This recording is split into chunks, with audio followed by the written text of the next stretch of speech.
I gotta hand it to Disney Animation. That dragon looks more like Awkwafina than I could ever imagine.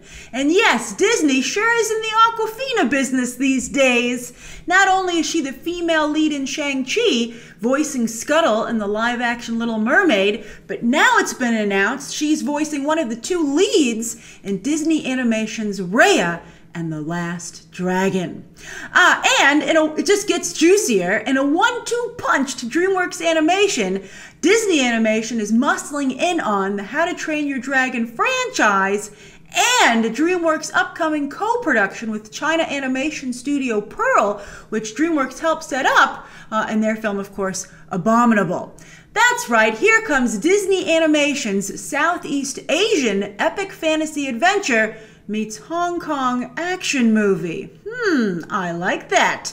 That's how they described it at the D23 Expo today, and one has to wonder if it will have Legend of Korra level action. Why has nobody else done Legend of Korra level animated action? It was amazing to behold. Come to think of it, even Toph in The Last Airbender blew our minds. So good. If this can do that, I will have new respect for Disney Animation, because that is an area they've never ventured into. The movie is set in the fictional land of Kumandra, made up of 5 clans, and we get some Frozen-style Bechdel test passing action as a female warrior, voiced by Degrassi's Cassie Steele, searches for the last dragon to bring, and I quote, light and unity back to their world.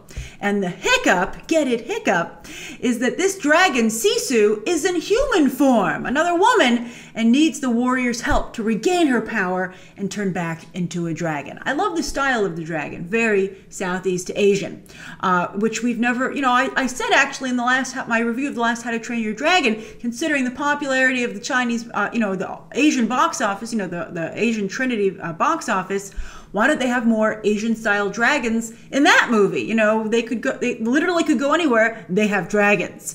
They never did that there, but they had that kind of style dragon in the Kung Fu Panda movies, which were quite successful. But I'm excited to see Disney do this, and they can certainly.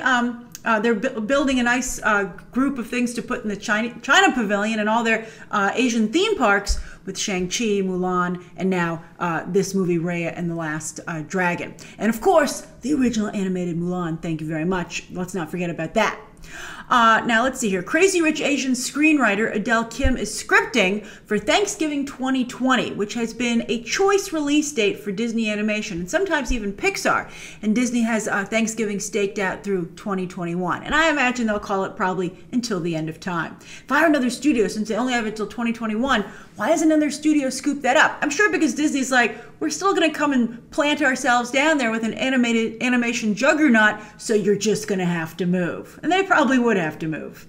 If the movie has Coco's authenticity, but for Southeast Asia, that could be really exciting. The concept art is beautiful, and I do like this idea of a Hong Kong action movie with female leads, the friendship angle. My only concern, I have 2 concerns. The first is that I think Awkwafina, who I absolutely adore, is in danger of pulling a Dwayne Johnson and overexposing herself. But we'll see. I hope that doesn't happen.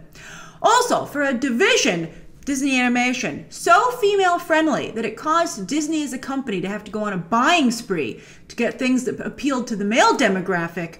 Well, here's hoping that this animated movie has some strong male characters in it as well. You want everything to be well-balanced, especially because Disney's working so hard to have strong female characters in other verticals. So Disney Animation, I think, has, there are, I guess obviously there are other movies they're making that have male leads. That's fabulous. Pixar has all male leads for 2020. But I still feel that every movie should be, have some degree of balance in terms of representation. All right, so what do you think of Raya and the Last Dragon?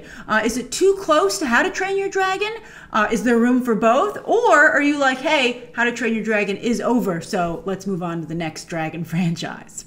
Share your thoughts down below. Be sure to hit that subscribe button. And of course, as always, you can check out some more videos right now.